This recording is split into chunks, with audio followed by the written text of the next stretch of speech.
ይላችሁ ቁጥር 1 ካሴት ለማውጣት በቃ የነበረኝ መንቆራጠጥ ልነግራችሁ አልችልም። በዚህ ገንዘቡ የለም፣ በዚህ የትም አገልግያ አላውቅም። እኔ ከተሐድሶስ ነው የወጣሁት። የብዙ ዘማሪዎች ተሞክሮ እየተጋበዙ ብዙ ክፍለ ሀገር ያገለግላሉ፣ በየጓዳው ይጋበዛሉ። እኔ ምንም ያቀኝም የለም። ከቸርች ከ50 60 ሰው በላይ የለም። ሜክሲኮ አማኑኤል መጽሐፌ ላይ አለ ይሄ ታሪክ። ከዛ ልቤ ሞልቶ በቃ ልነግራችሁ አልችልም። በቃ እንቆራጠጥ ነበር እስኪወጣ ለብዙዎች በረከት እንዲሆን በቃ የለም። ከዛ ተሰርቶ አለቀ። መዝሙሩን ለመስማት በጣም ጓጉቻ አስታውሳለሁ። የሆነ ቤት ነበር ማደሪያም አልነበረኝም እና ቴፕ ተቀብዬ ሳሎን ነው የምተኛው። የሆነች መጋረጃ ከለሯ ራሷ እስካሁን ትዝ ትለኛለች።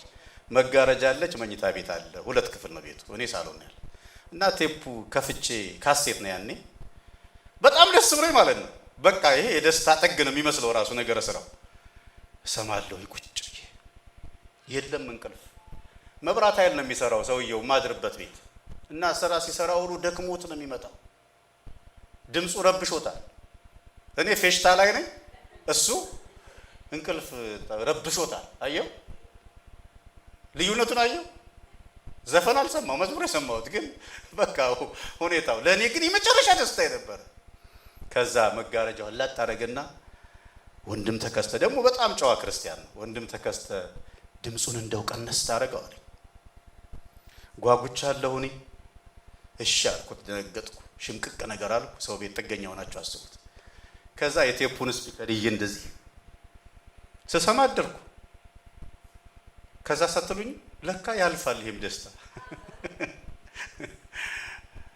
ያልፋል። አንዳንድ መድረኮች ምን አለ በረገጥኳቸው የምትሏቸው ለካ ያልፋሉ።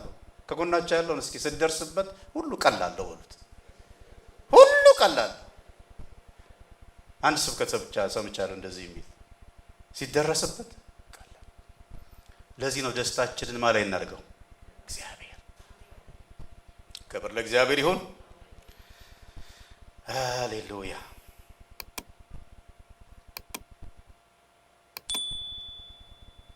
ዳዊት እንዴት ነው እግዚአብሔርን በማሰብ ውስጥ የተደሰተው? አሁን ቁልፉ ይሄ ነው። አሰብኩት ሲል እንዲህ ይላል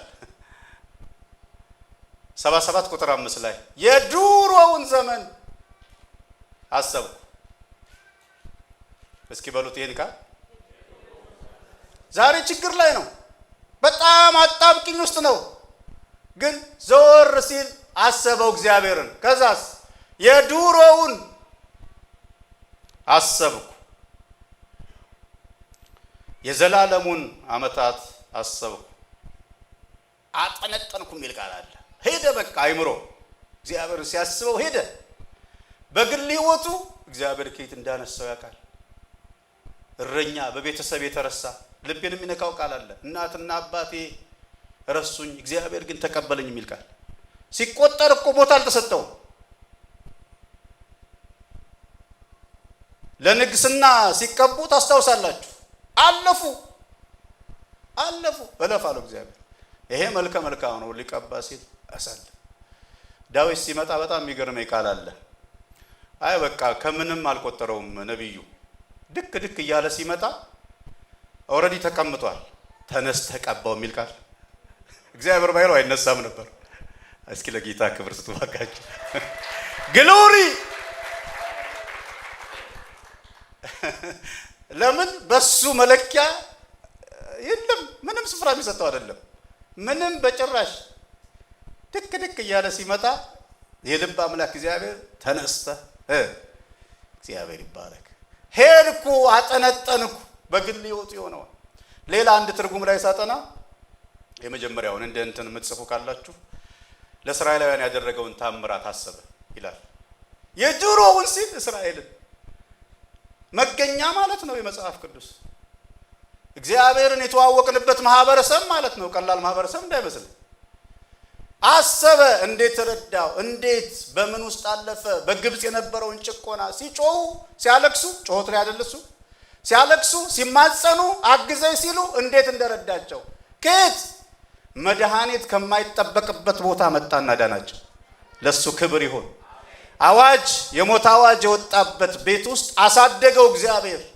የግብፅን ጥበብና እውቀት እያስተማረ አደገ። ትጠረጥራላችሁ? ትገምታላችሁ? እንደ ሰው መድኃኒት ከዛ ቤት ይወጣል ብላችሁ? ግን እሱ ይችላል። አጠነጠንኩ የሚለው አንዱ ይሄ ነው።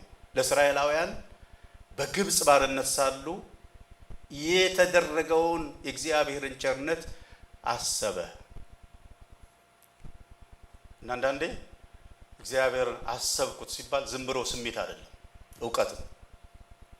ሄደ። ክብር ለኢየሱስ ይሁን። ሁለተኛው እግዚአብሔር ለፍጥረት ዓለም ለሰው ልጆች ሁሉ ያለውን ዓላማ ተገነዘበ። ዞር ሲል በእግዚአብሔር ዓለም ውስጥ ታቅዶ ተቀምሮ ለሰው ጥፋት የተዘጋጀ ነገር የለም። እግዚአብሔር መልካም ነው። የፍጥረት መጠጊያ ነው። ቸር ነው። ክብር ለእግዚአብሔር ይሁን። አሰበ የሚለው ይህንን ነው።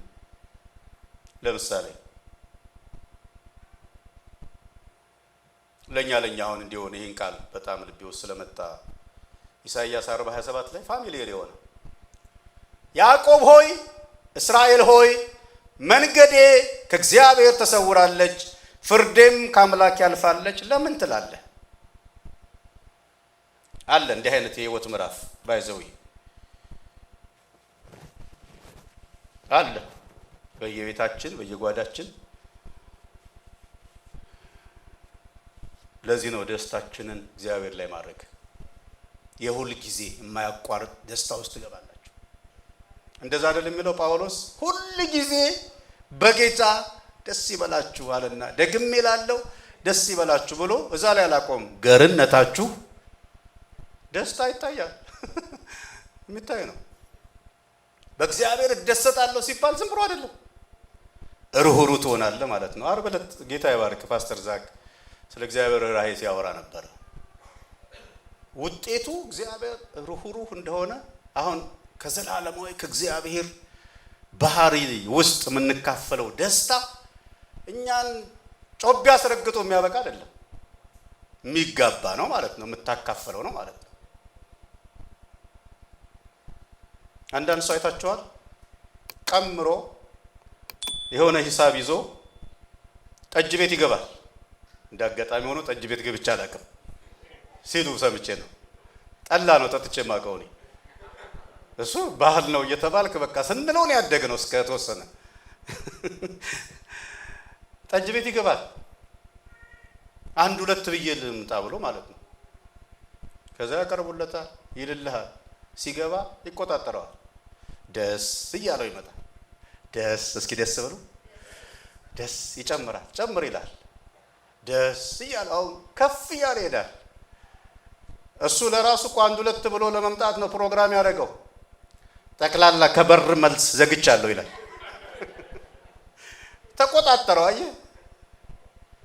እና ደስታ አክሽን ከሌለው ልክ አይደለም ማለት ነው። መንፈስ ይሙላባችሁ እንጂ በቃ እግዚአብሔር መንፈስ ካለብህ ከሞላብህ ዘላለማዊ እውነት የተጋራ ከሆንክ የእውነት ከእግዚአብሔር ዓለም ደስታ ከተካፈልክ በጣም መንፈሳዊ መሆናቸውን በማድረግ ነው የሚያሳዩ። ስትዘምርም ስትሰብክም ስታወራም ሲያዩህም በጣም አንገታቸውን በፕሮግራም ያዞሩ ማለት ነው። ከእንዲህ አይነት ጴንጤነት ጌታ ሆይ አድነኝ። ደስተኛ ነው የሚያደርገው። እኔ ምን አለ ብትለኝ ምን አለኝ? ምንም። በእግዚአብሔር ደስታ ግን ይኸው እንዳበራዋለሁ። እግዚአብሔር ይባረክ። ማስቆጠረህ ላይኖር ይችላል፣ ግን ደስታዬ ቁሳዊ ነገር ላይ የለም። እኔ አገር እግዚአብሔር ረዳው እንዴት ምናምን እንኳን ሲሉ ከአንድ ቀን በላይ አላስበው። ፕሮግራም ባደርግ የሆነ ነገር ባደርግ በአገልግሎት በሆነ ነገር ደስታህን እግዚአብሔር ላይ ካደረግከው አንተ ነህ ቸርነትህ በጎነት ይሄን አደረገ፣ እኔ የማልጠቅም ባሪያ ነህ ብለህ ትቀጥላለህ ማለት ነው። እስኪ አጨብጭበን ክብር እንስተው። በእውነት እግዚአብሔር ይባረክ። ያው እኔ የምለው እኔኑ ብቻ ነው በአግባቡ ማቀው። ስለዚህ ስለኔ ልናገር በሚል ነው። ኢየሱስ ያድናል። የድሮውን አሰብኩ። ወጣ ያ ህዝብ ከባርነት ቀና ብሎ ወጣ። ጭቃ ሲረግጥ የነበረ ሄድ አንተ አይምሮ ዳዊት። ወደኛ ስትመጡ ደግሞ እኮ በጣም ብዙ ተጨባጭ የሆኑ እኮ ቃሎች አሉ። መንፈስህን ብድግ የሚያደርጉ ይመጣል። ቁዘማ ቦታ አትስተው፣ ፉት አትስጡት አይደል የሚለው ለዲያብሎስ እድል ፈንታ የሚለውን ትንሽ መግቢያ አትስተው። ቁዝም ስትል እንደው እንዴት ሊያልፍ ነው ይሄ እንዴት ምናምን ስትል ቀና በልና አየው። አለ የማይጥል፣ አለ የማይከዳ፣ አለ የማይለወጥ ለዘላለም ንጉሥ ክብር ይሁን። ሃሌሉያ። ለእስራኤል ያደረገውን ታምራት አሰበ። ለሰው ልጆች ሁሉ ያለውን መልካም ሐሳብ እግዚአብሔር የመጨረሻ ጥግ ሐሳቡ ለሰው ልጅ መልካምና መልካም። ስለዚህ እሱን ስታስብ የማልፍበት ይቀየራል ነው የምትለው። ቢቀየርም ደስታዬን እሱ ጋር አልሰካውም። ደስታ እግዚአብሔር ነው። በጣም ልቤን የሚነካው ቃል ታውቃላችሁ። ከብዙ ለቅሶ በኋላ እግዚአብሔር ሳሙኤልን ሰጥቷታና በጣም አንዷም ወዳት ሐና ናት። ልቧ የተሰበረባት ሴት ነኝ አለችው። ሳሙኤል መጣ። ልቤን የሚጠግን ተገኘ ምናምን አትልም። አይ ልቤ በእግዚአብሔር ጸና። ማን ነው አጨብጭቦ ክብር የሚሰጠው? ኢየሱስ ያድናል። ከእግዚአብሔር የምንቀበለው ቅጽበታዊ ደስታ አለው። ግን እግዚአብሔር ጋር ከሰቀልከው ደስታህን ካደረግከው ፌሽታ አለ በቤትህ። ጥያቄ አይኖርም አላችሁ። ግን አሁን ትላንት እንዳደረግነው ግራጁዌሽን እዚህ ምድር ላይ ሰው አስተምሮ ልጁን በአግባቡ አስተምሮ ተንከባክቦ እግዚአብሔር የሰጠውን አደራ ለቁም ነገር ማብቃት ትልቅ ነገር ነው። ይሄ ደስታ የለውም? ስንባረቅ አልነበረም ማታ? ከዛ ግን ያልፋል። ከዛ ደግሞ እንዴት ነው ኮሌጅ እግዚአብሔር ሆይ እንዴት ይሆን እላለሁ። አሁን ስለ ሌዊ በጣም የተባረከ ልጅ ነው ያለኝ። እግዚአብሔር ይባረክ። ምንም የማትሰጉበት ማለት ነው። እኔ እንደውም ህይወቱን እያየሁ ራሴን እኮነናለሁ። ብዙ ጊዜ መውጊያ ነው እግዚአብሔር የሰጠኝ ይላል። በእውነት እኮ ነው የምላችሁ። ጠዋት ክላስ ለመሄድ ይነሳል፣ እየዘመረ ነው የሚነሳው። ይታጠባል፣ እየዘመረ በልሳን ይለዋል። ለነገራችሁ አልችልም። ከዛ ይመጣል። ከአማርኛ የሚያውቀው መዝሙር የበረከት ተስፋዬ ነው። እሱን ይከፍታል። ሌላ እንግሊዘኛ መዝሙሮች አሉ። ይጸልያል። ዲቮሽን ታይም ቃል አንብቦ ወደ ትምህርት ቤት የሚሄድ ልጅ ኧረ ስም ይባረክ። እዚህ ምድር እንደኔ መዞር እንደሱ መዞር በሉት ከጎናቸው ያለውን። አቤት እግዚአብሔር ቸርነት። ለምን እንደሆነ ታውቃለህ? ይኸው እጁ አደረገው እኮ እያልኩ ነው። እኔ አይደለሁ ጊዜ ሰጥቼው እንዳትሉ። ከኔ ምናልባት የወረሰው ማንቸስተር ዩናይትድ መደገፍ ነው። ከመስፍኔ ጋር አብረን እንውል ስለነበረ ኳስ ካለ አብሮኝ ነው። የትም ሜጃ ስለሌለው የግዱን ይሄዳል ማለት ነው። ልጅ ሆኖ እያለ በጣም የወርቃማ ጊዜ የምትሉት። ከዛ ሲያይ የግድ ኳስ ያለው ቤትም ሲሆን ቁጭ ብሎ ያያል። ከኔ ጋር ስለሚያሳልፍ ማለት ነው። የሚሰራ የምትሰራበት ጊዜ ላይ እና ግራጁዌሽኑ ላይ ራሱ ተናግረዋል። ያቸው ወርቃማ ጊዜ ናት ለኔ ብለዋል። ምን ልላችሁ ነው? ተማረ፣ ሃይ ስኩል ጨረሰ፣ ኮሌጅ ገባ። ከዛ ይቀጥላል አይደል? ስጋት ይቆማል ስለ ልጆቻችሁ እንዴ። ያለዚያ ምርመራ ማካሄድ አለብን። ልጅህ ነው አይደለም የሚል ጥናት እናት እንኳን የሚለው እኮ መለኪያው አየው። ለልጅ ከልጅ ጋር ያለ እንትን ተመረቀ ብላ ሌላ ስጋት አለ። ደስታ እዛ ላይ አይቆምም። እኛ መንፈሳዊ ሰዎች ነን። ይሄ ማልኖረውን ከሆነ እንደው የምነግራችሁ እግዚአብሔር ምስክሬ ነው። በእግዚአብሔር መደሰት ምን እንደሆነ በደንብ አይቼዋለሁ። ውጥር ባለ ጊዜ ላይ አረ እንደው የጤና ነው የምትስቀው ተብዬ አውቃለሁ። የጤና ነው የጤና ነው በጣም እኔ ምንም ዓለም ድብልቅልቅ ቢል ምንም ምን አለ የምጠራው አጎት አለ ወይ? እኔ ቤተሰብ ጋር ግንኙነት የለኝ፣ ቀን በቀን የማወራው ጓደኛ የለኝ። በእውነት በጌታ ፊት ነው የምነግራቸው። የሆነ ችግር አጣብቂኝ ውስጥ ብገባ እንደው ቸግሮኛል የምለው ሰው የለም። ግን ቀና ስል ሳየው የድሮውን የሚለው ይመጣል። የታለፉ ብዙ አሉ። ማን ነው አጨብጭቦ ክብር የሚሰጠው? ኢየሱስ ያድናል። ይሄ የዘላለም ትምህርታችሁ ይሁን የአገሬ ልጆች። በእውነት ይሄው ዳዊት አሰብኩት ደስ አለኝ፣ በስማ ምን የመሰለ ቤት ገዛው ደስ አለኝ። ደስ ይላል። አዎ ደግሰን እናውቃለን። እግዚአብሔር ሲረዳ ነው እሱ። ምክንያቱ አንተ ነህ እንላለን። ሰርግ ብናደርግ ምክንያቱ አንተ ነህ። ጴንጤ በጣም ደስ የሚለኝ ባይዘው በዚህ ነው። አሁን ትላንት እዛ በዓል ላይ እንደዛ ድግስ ተደግሶ እኮ ሌላ ቦታ ታውቃላችሁ ምን እንደሚባል አስረሽ ምቹ ነው። እዚሁ ምድር የሚቀር ማለት ነው። ሽማግሌ ሁሉ ሲዘመር እንደውም በጣም የሚናደዱ ሰዎች ዘፈን ላይ አይታችኋቸዋል።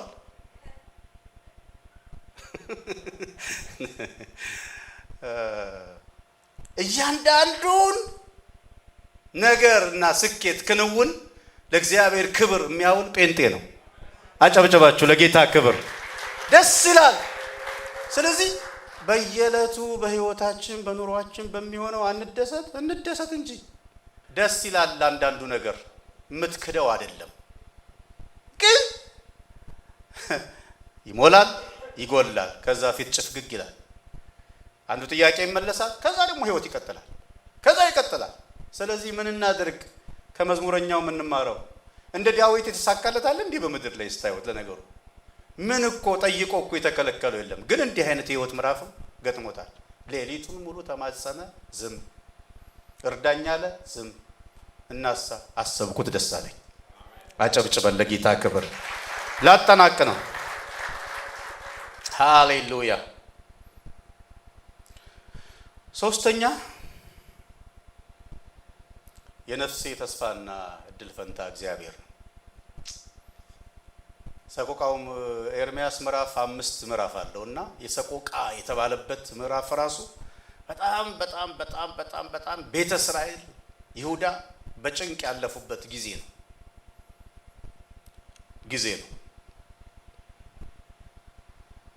እና ቁጥር 3 ላይ 24 ነፍሴ እግዚአብሔር እድል ፈንታዬ ነው፣ ስለዚህ ተስፋ አደርገዋለሁ።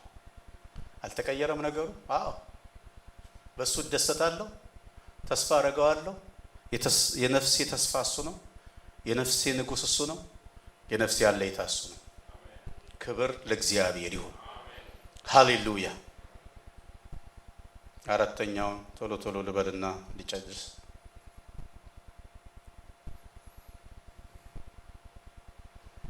እንደዚህ የሚል ቃል አለ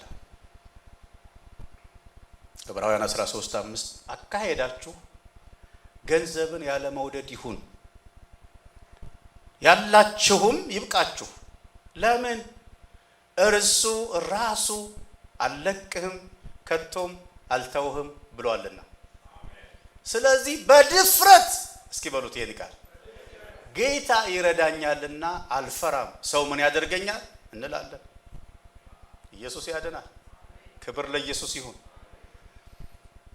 እርሱ ራሱ አልለቅህም። ስለዚህ አራተኛው እርሱ ራሱ አልጥልህም አልተውም ስላለ በእግዚአብሔር ምን ደሰተው። አምስተኛ ርኅራኄውና ምሕረቱ ስለማያልቅ 77:8 ለዘላለም ምሕረቱ ለልጅ ልጅ ተቆረጠችን የተናገረው ቃል አልቋልን? እግዚአብሔር ሞገሱን ረሳን? በቁጣውስ ምሕረቱን ዘጋውን? ይህ ድካሜ ነው አሉ። አየው አንዳንድ ጊዜ ቀደም እንዳልኳችሁ ነው።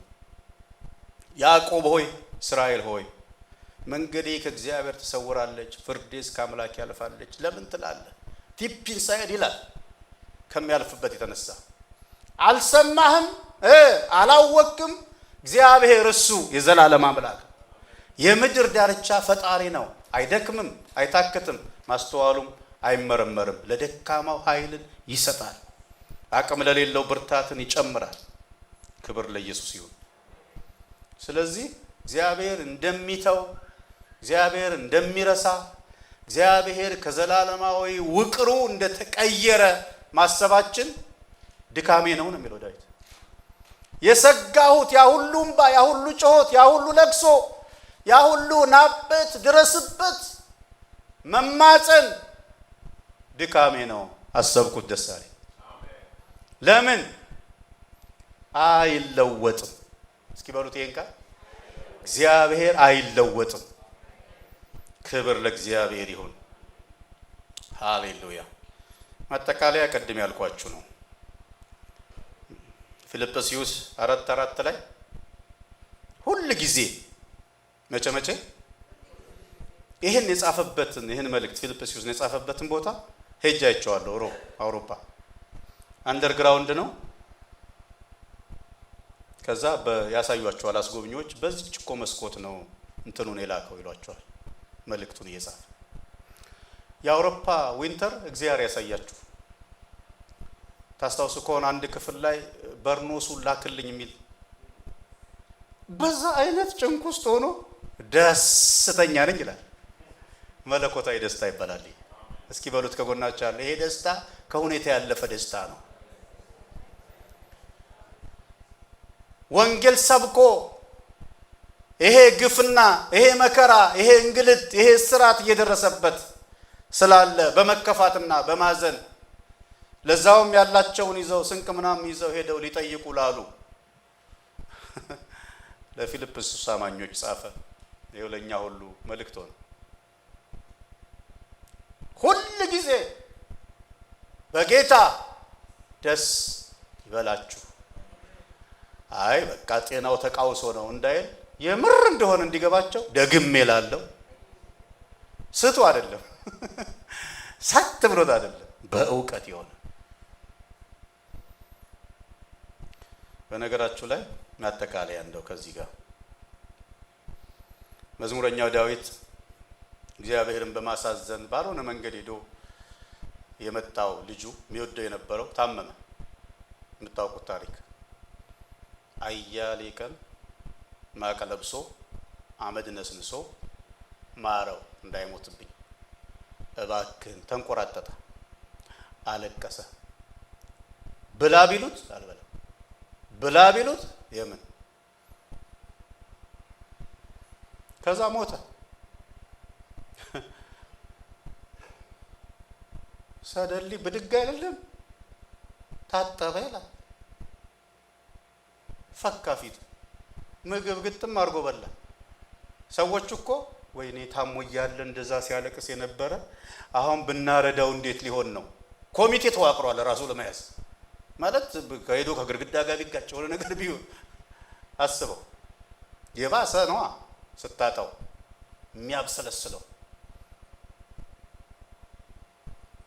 እውቀት እንዴት እንደሚያድን አያችሁ። ከዛ እየጠበቁት እያለ አምጡልኝ አለ፣ በላ። ሲያበራራ በኋላ ላይ ምን አለ? ከዚህ በኋላ እኔ ወደ እሱ እሄዳለሁ እንጂ እሱ ወደ እኔ አይመለስም። የኔ ወንድም ለማይቀየር ነገር ከቸች አትበል፣ ከቸች አትበይ እህቴ። ደስታችሁን እግዚአብሔር ላይ አርጉት። ማለት አንዳንዱ ነገር ካልሆነ ብለን እኔ አሁን ብዙ አይደለም። ድሮ በጣም ጾም ጸሎት ላይ በኢየሱስ ይችን ነበር የምናካክለው። የአማኑኤል አገልጋዮች ሊነግሯችሁ ይችላሉ። ምግብ ተለምነን መጥቶልን በጉርሻ እነ ምስራቅ የፓስተር ቤዛለም ሚስት የእሷ እህት ሁለት ጉርሻ ወይ ያጉርሱና የሆነ ሰዓት ላይ ተደፍተን ባይብል ተዘርግቶ መሬት ላይ ነው የምንደፋው ማለት ነው። አንዳንድ ነገር በቃ መቀየር አለበት የሆነ ነገር። እግዚአብሔር ያደርጋል። የጸሎት ኃይል የጸሎትን ፓወር እያሳነስኩባችሁ እንዳልሆነ ይገባችኋል። እንደ ፈቃዱ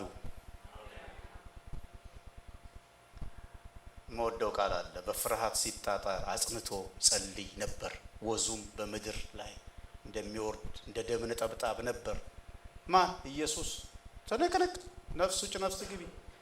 ከዛስ የሚቀየር አይደለም፣ የሚቀየር አይደለም። አንዳንዱ ጸሎት የምታልፍበትን ፓወር ይሆናል የሚሰጥህ። ትጠጣዋለህ፣ ትፈጽመዋለህ፣ ትሄደዋለህ፣ ትጓዘዋለህ መንገዱን። የሚያበረታ መልአክ ታየው አይልም? ጸልዮ ትንቅንቅ፣ ነፍስ ውጪ ነፍስ ግቢ። ነፍስ ሲያየው ከእግዚአብሔርነት ወርዶ ከስላሴ አንዱ የነበረ ማለት ነው። የአንድ ሰው ኃጢአት እንዴት እንደሚቀፈው እግዚአብሔርን አስቡት። የዓለም ሁሉ ኃጢአት የተከመረበት ኢየሱስ ሆነ ጌቴሴማኒ ላይ። የዓለም ሁሉ እግዚአብሔር ፊቱን መለሰበት። ይሄ መተው፣ ይሄ መተው፣ ይሄ መረሳት፣ ይሄ ተወጣው ማለት ጭንቅ፣ ግን የመለኮት አጀንዳ ያለበት ስለሆነ የሚያበረታ መልአክ ታየ ይላል። ከዛስ አይኑ ከፈት ሲል አየው። ከዛስ አረገዋለሁ። እንደውም ጴጥሮስ ሊከላከልለት እኮ ታስታውሳላችሁ፣ የማርቆስን ጆሮ እንደቆረጠ አይደል? ሊይዙት የመጡትን እዛው ትኩስ ጆሮውን ፈወሰውና ይህንንስ ፍቀዱ። ሌላኛው ወንጌል ቢያስፈልግ እልፍ መልአክ ያዝልኝ ነበር። ከዚህ መውጫ መንገዱ ቀላል ነበር፣ ግን አምላክ የፈቀደው ነው። የአገሬ ልጆች ስለ ጭንቅ ላወራላችሁ አይደለም፣ ስለ ዘላለማዊ ደስታ ነው። በእግዚአብሔር ደስ ይበልህ በሉት። ከጎናቸው ያለው የልብህን መሻት ይሰጥሃል በሉት። ደስታህን እግዚአብሔር ላይ ስቀለው በሉት። ክብር ለእግዚአብሔር ይሆን። አጨብጭበን ክብር እንሰጠዋለን።